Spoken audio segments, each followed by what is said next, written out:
This is the Definitely Uncertain podcast, brought to you by Gold Rock Capital. Each week, we look at how high net worth families can improve their lives, decisions, and investments in a deeply uncertain world. We always aim to provide practical information, even if we can't offer specific investment advice.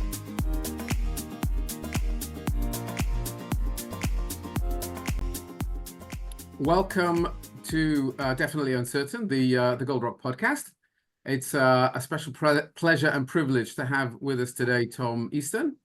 Tom is a correspondent for The Economist. He leads the desk in Mumbai, but has great experience in India, Asia, and indeed many other of the key economies.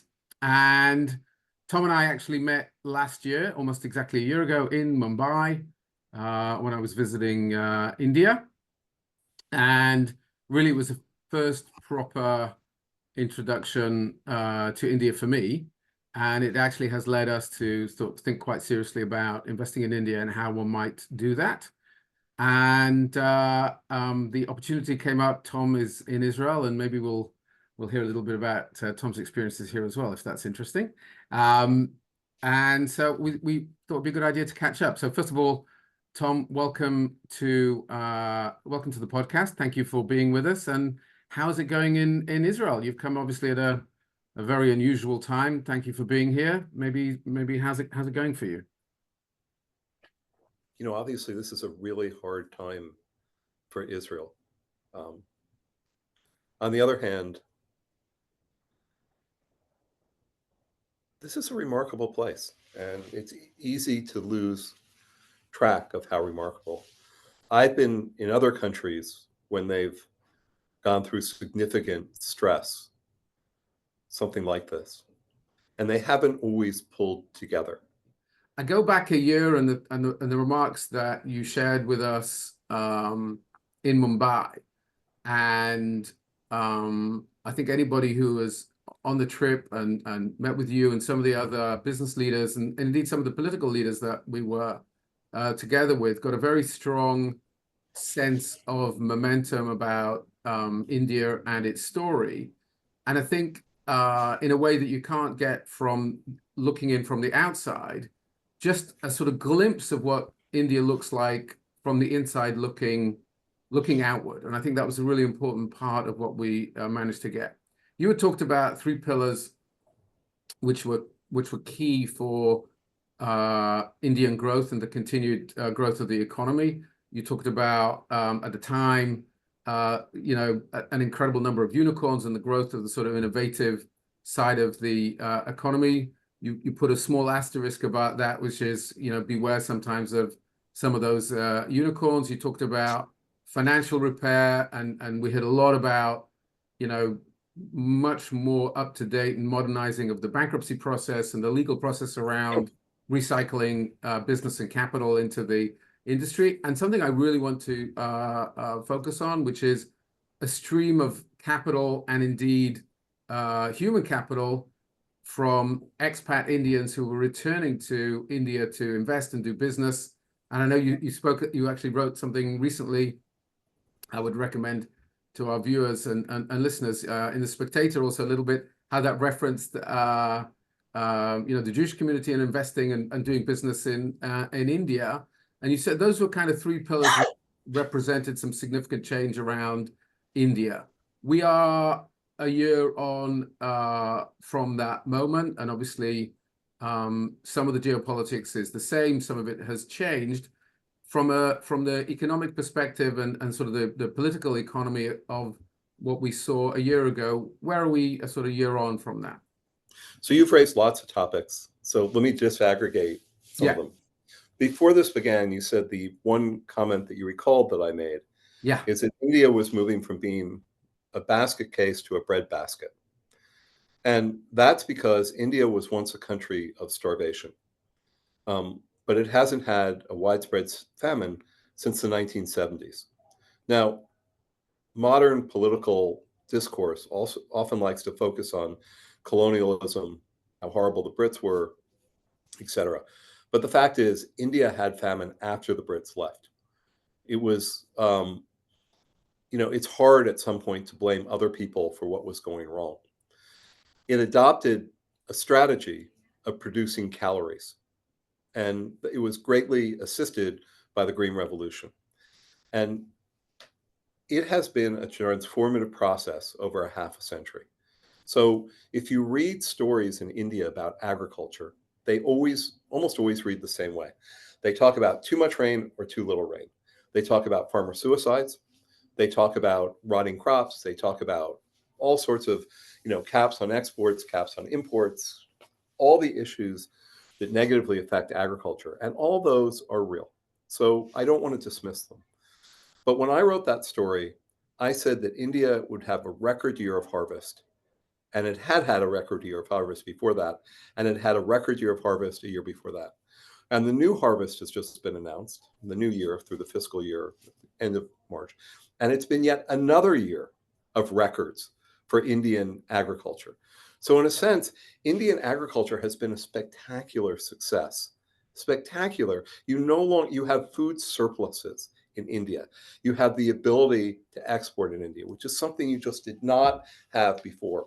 When we went originally to fact check my stories about the success of Indian agriculture, we couldn't find any supporting documentation in the Indian newspapers and in the foreign newspapers because everybody was writing stories about farmer suicide and droughts and floods and stuff like that. But underneath all the droughts and floods and suicides has been a tremendous story of achievement. Now, it's interesting how that achievement continues. There were failed government initiatives to change the farming system in the past 2 years. There were farmer protests in Delhi and stuff like that. Those signify some very, very interesting things going on under the surface. So let's take areas where the reforms did not have an effect because they were outside of the regulatory system. Horticulture. So India is becoming a grape exporter. Now, this is a remarkable thing that India can have grape and actually tomato exports too. It means they have to achieve an international quality standard and not only fertility standard. And they're beginning to do something like that. I went to a cooperative in Nashik where they had more than 100,000 members up from nothing. And they think in 10 years, they'll have 1 million members. And they're making grapes and tomato sauce and all sorts of stuff like that. Huge achievement. I also spent a week going through the fields of Punjab.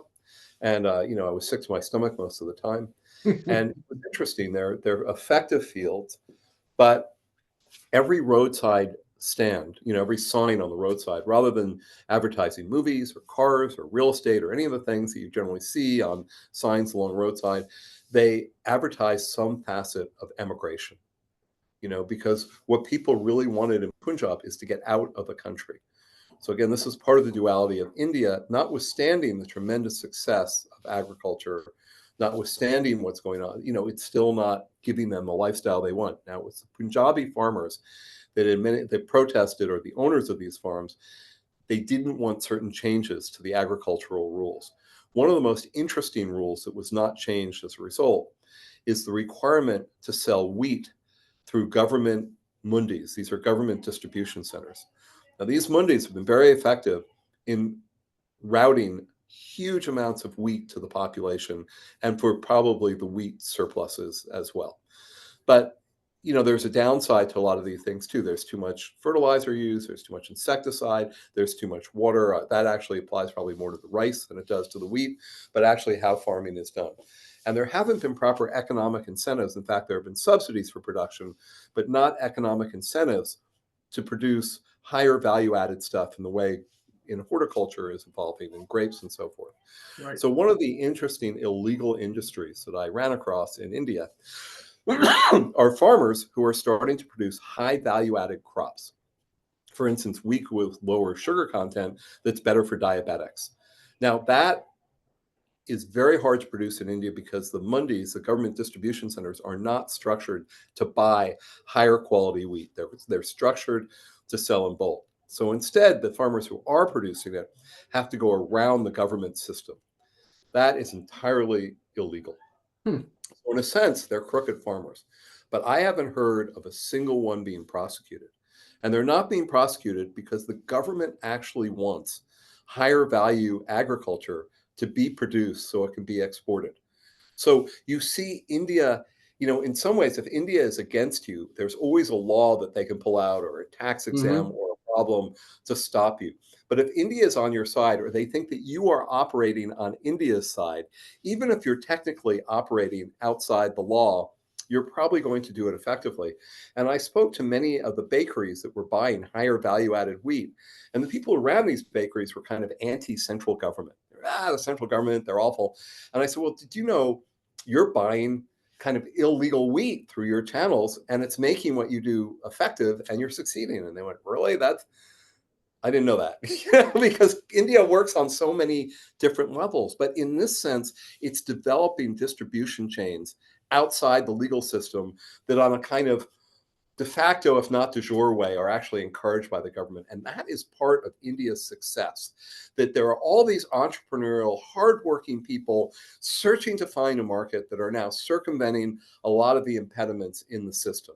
So that move from breadbasket, from basket case to breadbasket, very impressive move. And it's happening in all sorts of interesting ways that typically doesn't get covered. So I think that anyone who sees that unfolding, and it takes a lot of effort to see it, has to be tremendously encouraged by what's going on with India. Now, we can change to the three. Well, you mentioned four things. You mentioned the story I wrote about the Jews leaving India. So let's just take that story. India used to have many, many Jews. And my story suggests that within one generation, all the Jews will be gone. There's only one synagogue in India that has what is required to perpetuate itself, which is children. And it's in Bani. Now, that is not including the Jewish tribes that occasionally get found in the hinterlands of India, Right. that people all of a sudden identify. I'm talking about people who are standardly accepted as part of the community. As Jews and have been there a long time and they're leaving. So the two negative, so actually it's a story in the London Spectator. You can Google it. It's Thomas Easton, London Spectator, Jews in India. And I suggest that the reason the Jews left is not because of traditional anti-Semitism. In fact, India has been a good refuge for the Jews over time. The music in all India news radio, the soundtrack that is used, was actually produced by a Jewish refugee from Hungary during World War II, who settled in Mumbai for a decade. I mean, could you imagine? It's probably the most listened to tune in the history of India. And it's not written by, a sitar or whatever. It's written by a Jewish guy. I think his name's Walter Kaufman or something. So, and the Sassoons were obviously the leading employer in Mumbai for the 19th century and the early part of the 20th century. So they had a tremendous impact on India, and they disappeared. So, but it wasn't just them who disappeared. The Armenians, which had a huge trading community, disappeared. The Dutch had a trading community, which has largely disappeared. The Russians disappeared. The Chinese disappeared. All of these people disappeared, I think, for the same reason. And this reveals a big flaw in the Indian post-independence economy, which is they had tremendous difficulty operating as formal businesses which were not connected to the government. So the structure of the Indian economy is about 70 to 80% is informal. It does not pay taxes. It works in agriculture. It works as hawkers. It works as, kind of illegal but tolerated gray market businesses that do small jobs. The larger companies are connected to the government. They pay taxes. They are formal, but they have tremendous capacity to deal with the government, as we would say, to navigate the judicial and political corridors of India. Yeah. What you want for a fast-growing country is someone who's not connected to the government, but still a legal, formal business. Yeah. And I think India inadvertently, unintentionally, unintended consequence, eliminated that stretch of their economy post-independence. You had to be tied to the government or you had to be illegal. And so there was no place for the Armenians or the Chinese or the Jews or all these other people. And in fact, there's almost no place for expats. Yeah. If you're not associated with a consulate or an embassy, if you actually have to operate in India, there are almost no one. I mean, I think in Mumbai, there's one other Jewish guy. We know each other, but that's it. It's tiny. I'm generally by myself in the synagogue, and my theory in the story, if you read it in The Spectator, is that all you have to know really about whether India changes is go to a synagogue. And if it's busy, as it is in the United Arab Emirates, which is now the entrepot that Mumbai once was on the Arabian Sea, or in Singapore, or in Hong Kong, all of which are places where Jews from Mumbai left, then you know that you can operate a trading economy, a legal, formal business, which is really unfeasible to do now. And let me just give you some color on how it's difficult to deal with India. India has had tremendous success in building a digital stack and electronic payments. It's so effective. It's really affected tax collection, which is very important. The government's getting more money, but you can make your tax payment now electronically in a nanosecond, and they don't even allow checks.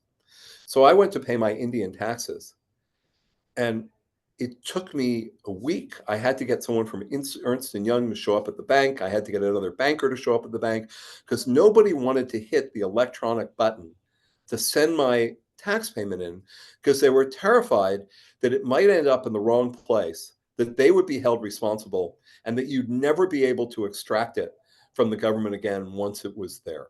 So even though the payment itself only now takes a nanosecond, nobody had enough faith in the electronic system to actually initiate it. So, and that's not because you're an expat in India. That's true across the board. Because I think if I were a more normal Indian, though I do have an Aadhaar card, I do have a visa, I do have all sorts of things, Sure. It would have been easier to do it through an Indian bank. But it shows you the difficulty of a not particularly affluent foreigner trying to operate. I mean, I spent a week going back to the branch and being told to go away because nobody wanted to hit the button. And which sounds kind of crazy, but it is an illustration of both a system that's quite advanced that doesn't always operate quite effectively. Now, if you want to be optimistic, if you want to be pessimistic about India, you go, this is such a mess, I can't operate here. And that's why there are no expats.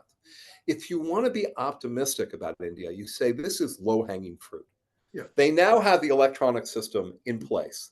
They now can assess the tax. Nobody is happy with the idea that you can't hit the button. No banker wants to make the extra trip. Ernst & Young doesn't want to make the extra trip. So if you can fix that, the sense is that will kind of work itself out at some point. Right. So India is part of a transition from what I now are in my mind phrase as I know a guy India to I can hit a button. So I speak to a lot of people and I say, well, how did you pay your taxes? You know, forget what your tax level is. And, you know, I am so intimidated by the process. I'm not challenging anything. So whatever they tell me to pay, I pay. You know, this is not like disputing amounts. And in fact, I probably pay way too much, right? But I ask other people, how do you pay? And they go, well, I know a guy. I know a guy. And as long as India is a I know a guy economy, it's not going to be a particular, well, it will be limited. Its potential will not be realized. It could still have relatively fast growth. But India is slowly moving from the I know a guy economy in its own messy way to I can hit a button. And right now it's in between that process. Now, you'd expect two things to lag as a result of that. Number one, probably the messaging that international media or people who think about it internationally, they will see that probably later than you would see that on the ground. And a lot of what you write about, right? A lot of what you write about. I think the messaging now is wrong the other way. Everybody writes about the digital stack and how efficient the payment is and how you can go to a bank in a nanosecond or you can have a transaction on it. But unless you've actually sat in the office and spent a week being thrown out and brought back again, you don't realize that the reality of the digital stack is that it's that hard to initiate that stack, to make that stack work. So, you know, I think the messaging is wrong along those areas. So you have a conflict. You have the messaging that says India is efficient and the reality that there are no expats there, you know, or there are no foreign people there, or there are no, you know, that and not enough foreign capital either, right? That which obviously tracks. So the two, exactly. So I think the two most important votes that, you know, an outsider might look at in India is not the vote for who the next prime minister is or the next state government.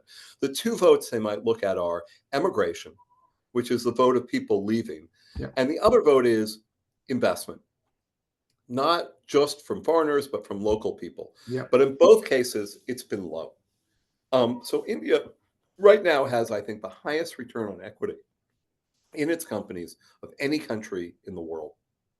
If you have high return on equity and you have good revenue growth, you would imagine that businesses would be falling over each other to invest and people would be falling over each other to stay in India or come to India. In fact, neither of those things are true. Nobody wants to go through that bank experience I have. Most, some people say the problem with India is a split between the wealthy and the poor. I think most people who are moderately wealthy want to leave India for better lifestyles elsewhere. They're closer in spirit to the Punjabi farmer than they might want to admit, and businesses aren't investing the way they should. Investment is very, very low. I mean, if you compare R&D investment, for instance, which is just one side of investment, India is a fraction of 1%. Israel is like 6% of revenues. It's on the other extreme. So you may be sitting in Israel thinking, oh my God, this country is in chaos, we're in war, we're whatever. In fact, it's expressing incredible faith in the future in the investment by business in their businesses. If you go to India, you might go, well, it's just about to take off. You're seeing the other thing unfolding. Now, look, every country has its obstacles and its challenges and its risks and its fears. So if you want to look at India, you could say, well, there's not high investment. I shouldn't be there. The bet you're making on India is that is changing, that we're now seeing a foundation through which you can do things. And the experience I have had, both with the possibility of paying quickly, but the impediments of not being paying at all, that the wheat farmer is having between actually being encouraged to produce high value added wheat, even though the law doesn't seem to suggest that way, is all indicative of a new India that's emerging. And emerging, right now, I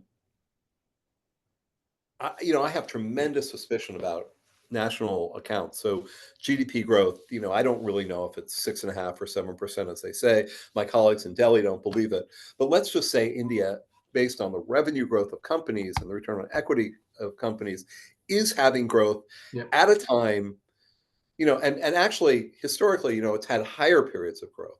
But what's remarkable about this period of growth is it's happening while the rest of the world is not growing. Right. And you compare the growth that's coming here with America and, or any of the other developed countries, and it's quite striking.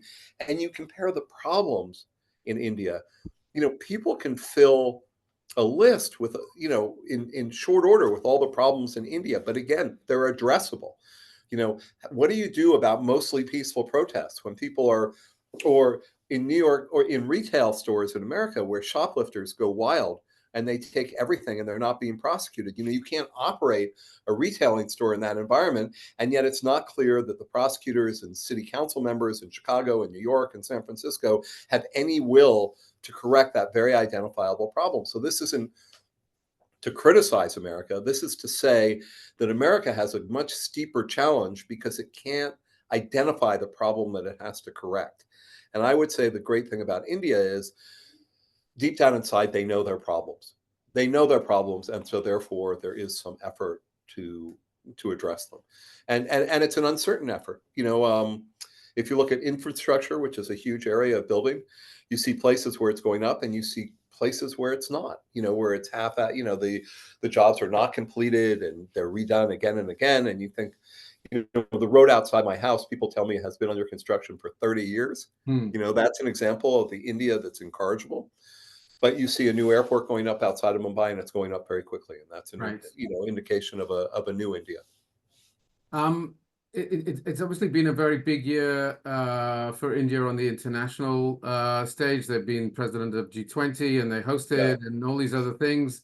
One of the big messages that we got when we were there was this kind of review or renewal of the way it looks at itself within the global economic and geopolitical framework. Does that feed into you a sort of that we got this kind of emerging self-confidence that we're not going to be in this camp, we're not going to be in that camp, we're going to be in the India camp? Does that flow through also to the economics and investment as well, or you see those things as separate? So my colleagues think that's a big deal, and many people. The guys in Delhi. The guys in Delhi, and I think Modi thinks that's a big deal. His picture is everywhere. He's become quite fit, but and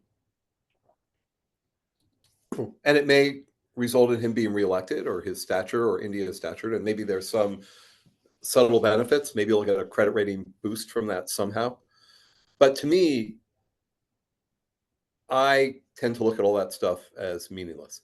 I look at, can they get the fiscal deficit down from 6% to maybe one day 2% or so, which they know, very hard to do, really hard to do. Yeah. But can they do something like that? Can they get government? Can they get investment by the private sector and by international investors up? Can they get the right infrastructure built? Can you get approvals for production? I mean, all those microeconomic changes, if you can do those right, India will thrive. And but India, that's not connected to brand India, you don't think? The people speaking about let's talk China about plus brand. one, and you talked about the development of agriculture and becoming a breadbasket from being those things don't trickle across into the way people like myself or institutional investors think about India, or it's more fluff and marketing and less about the reality. So let's talk about brand India. It has a very large pharmaceutical industry. Half of the generics in America come from there, and yet they have a lot of safety problems in their drugs. You constantly are reading about problems, with some of their. I think brand India, to the extent they can make high quality products, brand India will thrive. Mm-hmm. And to the extent that they can't, it will suffer. And all the rest of the stuff is what, do you have faith in what they produce? And, along those lines, let's take an industry that some of my colleagues don't like. They don't even have driver's licenses, but it is important to the Indians, right? And I mean vehicles. Mm-hmm. So both electric, but let's take petrol vehicles. I think insufficient respect is often given to the most important vehicle manufacturers in India, which are Bajaj and TVS and Hero. These make motorcycles for under $1,000 that transport, you've seen the pictures, 6 people in a family on the bike. They're not taken care of particularly well, and they last. And they export these motorcycles to the toughest countries in Africa, Right. And they survive. I mean, these are formidable engineering achievements. I mean, they're really remarkable. And I can't tell you how much respect I have for their ability to produce. I mean, the fuel that sometimes goes into them is terrible. If you can give us a sense of scale, what's the manufacturing capability here? Yeah, millions. All numbers to do with India are like insane when you hear them. The large motorcycle manufacturer, which is, big bikes, it's Royal Enfield. So they make 350cc. That's small for everywhere else in the world, but it's big for India. They sell about 75,000 a month, right? So that's 700. That's, they're approaching 1 million motorcycles and beginning to export. They're a fraction of the size as TVS, Honda, of course, the Japanese one, but also has a big share in the market, Hero and Bajaj, which all make millions and millions of bikes. I mean, maybe it's 10 million, 50 million. I should have that number on the tip of my tongue. But the fact is they make incredibly durable, cheap machines that can deal with the horrible roads in India and everything else. Now, TVS, which had a huge stock gain this year, which is a terrific engineering company. So they make not only TVS motorcycles, but they make the small BMW, the 310cc BMW. And just for our viewers, TVS is part, obviously, of one of the huge conglomerate Indian, which is TVS. Yeah, that is what it's known as, TVS. TVS has 3 businesses essentially: vehicles, including electrics, and they've really come a long way, and they're a formidable producer there. A real estate business in India, because all these people seem to do that, and a finance business in India. But they want to be a global producer of motorcycles. So right now, global has met Africa. But right now, Tata, as you know, owns Jaguar and Land Rover. They haven't done that well with Jaguar. They want to bring it right upstream, but they've done well with Land Rover. Now, one of the interesting facts about that ownership is with Jaguar, they want to make the most luxurious car in the world. They want to reposition it, not as a nice car, but as the equivalent of the best cars in the world, which Land Rover might have some claim to. TVS recently bought kind of a defunct British brand called Norton, which makes motorcycles. I remember. And, you remember when they make motorcycles. So, it turns out Royal Enfield, which was a British brand, is now India. BSA, which is a British small arms, is actually back in business under Mahindra Classic Motorcycle joint venture, and they've made a 650cc bike, but for the middle of the market. But TVS has done something interesting with Norton. They want to make the best bike in the world, not for a price, but simply the best. And it's an interesting challenge because India doesn't have that many products that are the best in the world, right? So the idea, so, people might not really care that much about the motorcycle market. It's kind of a fringe. Certain people certainly might not care about the best in the motorcycle market, but they want to go against Ducati. They want to go against BMW. They want to go against Triumph. They want their machine. And, they're 2 years into this plan and it hasn't gotten a lot of press. And the British press that has spoken to them are like, why have you spent $100 million on this? The prior guys spent a fraction. And they say, well, the prior guys failed, but they're really, and they may fail, but this is it says something about ambition. It says something about drive. Exactly. And India needs to be not the guy you call up to fix your bank account, but the place that makes the best motorbikes in the world, right? That's what they want. Some product. They want TVS, which is a terrific company, wants to make a product that everybody in the world knows is the most terrific product in the world. Now, which means more to me, head of the G20 or making the best product in the world? I would say 99.9% of politicians and journalists and everyone else would say G20. But I would say if they make the best motorcycle, if Jaguar is successful, and by the way, there's some board ties between Tata on that level and TVS, even though the companies are separate. But if they make the best car in the world, that will change. If their drug industry can make products without any flaws, these are the things to me that are highly, highly meaningful. And I'm to say I'm in the minority, it doesn't really fully express where I am. But, I think that people obsess often about some crazy things. So, if you look at Germany, I don't think any German university ranks as a very good university in the world rankings, but I've never met a German that was poorly educated.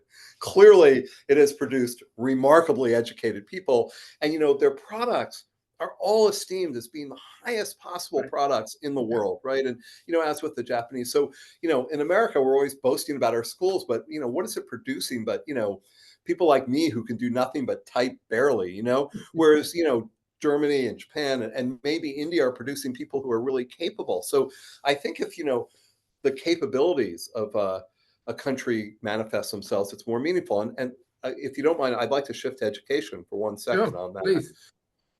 So I went to maybe the best high school in the world, arguably a week or two ago.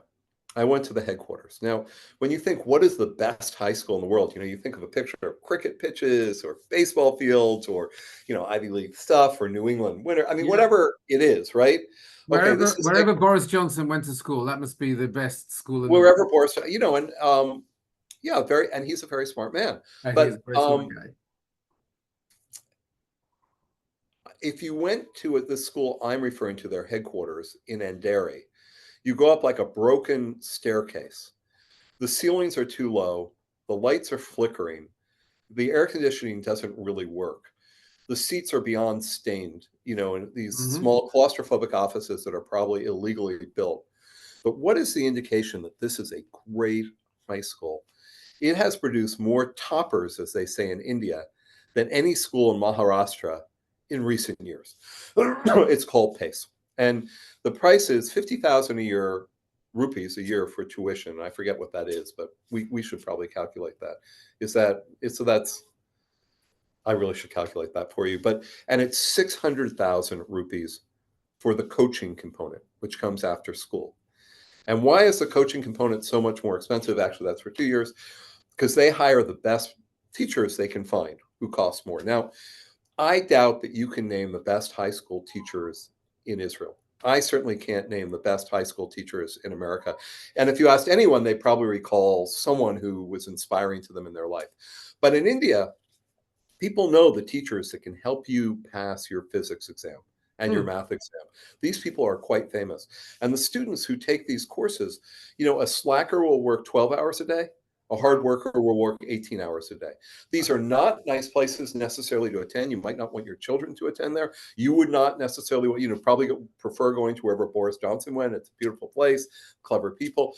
But these things are furnaces for producing people who have very, very high scores in math and physics and the other sciences, and they go on to be doctors and technologists, in technology, and they work incredibly hard and they're incredibly disciplined, and there are reasons to be proud of these places. They are the highest quality, in a sense, in the world, from the least promising topography you can imagine. Now, what is the key wallpaper? Is that about hunger, motivation of the families, of the yes, teachers, and the kids? And the kids. I mean, it always struck me. England created football. You might say soccer, but Brazil was the best at it because it had kids who, if they weren't going to be brilliant at football, they were just going to be in the slum. So what is the wallpaper of this school? I wish I could show. The wallpaper is these posters of students that have done well on their exam. And they're all wearing like white polo shirts buttoned up to their neck and very modest, whatever. This is not Vogue magazine, right? But what is distinguished about these people? They're toppers. And, India is a factory for that. And it's a tough factory, but you really have to respect those children. And, the day the school that I'm mentioning is no longer producing toppers, some other one has a better method of teaching, that school will be that school. This is not like Eton or Harrow or whatever right. Johnson went to, that it takes 100 years for a transition. So, I think one of the most, how do we put this? One of the most important selection services in the world that goes through the least rigorous review are admissions faculties in universities and high schools. They say they're going to admit people, they do admit people, but you don't know if they're effective in their screening for decades. And by that time, they're gone. In this case, they know. There's a test every year. What school is producing the highest quality kids? And, the Indians are obsessed by this. I would say they're more obsessed by this than anything. They will scrimp and save to do whatever they possibly can. Now, in the startup world, some of the biggest ed tech companies are failing because they're not particularly effective. They've been subjected to the intense rigor of the Indian consumer economy where it cares most, and they're failing. And this school that I just mentioned, they're developing their own software, and I've gone into some of their software, and I did find it kind of effective. But you know what? Whatever is good this year, there'll be another program next year that will be better because people are that obsessed with doing this well. So this is why one might love India, because it's got this feverish, competitive, open market for intellect. And the world needs that. And these kids are not fighting over decolonialism or all the other issues that people talk about in terms of India and the developing market. They're not talking about anything that could be woke or unwoke. They want to understand the hard edge of their subject matter at the highest possible level. And then they go on to IITs. I don't know if you've ever visited the IITs, but, again, broken stairways are not uncommon. Classrooms aren't great. The head of IIT Bombay, a school that hundreds of thousands of students compete to get one of 500 slots, their budget for operating per year is a little over $100 million a year. MIT's is $4.5 billion or something a year. The teachers at this esteemed institution make 40 or 50,000 US dollars, which is what less than you would make in a New York City public school. Yep. And yet some of them are remarkable teachers. They're all pretty smart. Some of them aren't, but it doesn't really matter because the kids are so driven and so fueled that they will get a remarkable education. And that, in America in the first half of the 20th century, I think objectively the best school in the United States was called City College. And again, you took a test, you passed it, you went into it. It was in New York City. It produced at the time the most Nobel Prize winners of any school in the world. And then New York responded to the tremendous success of the school by giving it open admissions, arguing that somehow if it produced so much, if you just let everyone attend it, everyone would become a Nobel Prize. And it didn't work that way. What you needed was the ferocious competition and the tests that allowed people to go forward. And, that's what you see in India.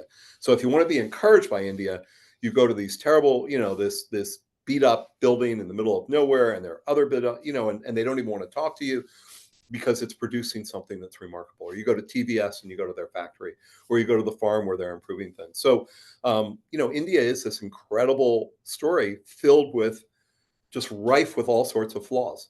And the question is, can it ameliorate all those flaws? And the bet on India is really, does it understand its flaws and does it have the will to correct them? Which I think in both cases it does. And the I think it's also a country that's been poisoned by politics, but not necessarily the politics that is discussed today, but kind of what a very famous US ambassador wrote about in the 70s, Daniel Patrick Moynihan, the soft socialism of Britain. That socialism and it was absolutely corrosive to what was going on to the country. It led to unintended consequences like all the formal economy leaving, a tax code that was unworkable, just all sorts of other problems. And I think that huge remnants of that continue to exist. The press continues to be, pretty left wing. The Delhi environment is pretty left wing. I think it's unfortunately you have to compare left wing to right wing because I'm not quite sure what right wing means. But at least in my context, the non-left is, can you have a tax code that's workable? Can you have a structure that brings in foreign investment? Can people feel the system is transparent and open and workable? These are all the things of a society that will grow. And given India's formidable energy, there is reason. I mean, once you come from India, you can find no reason to complain wherever you go because they have to go through so much. But you know what? There was a story in the paper yesterday. These are important stories that it costs more to ship steel within India than it did to India to different places from overseas. And that's a very, very big issue. If they can't correct the roads, if they can't get the rail system working okay, then all those other efforts are not going to pay off in the growth of the country. But again, they're, for better or for worse, they're aware of those problems. Anyway, this has been great. Please visit me again. And I love being here. This has been fantastic. I look forward to seeing you both in Mumbai and back here in Tel Aviv. It's really been fantastic. Thank you so much. Terrific. Bye-bye. Bye-bye for now.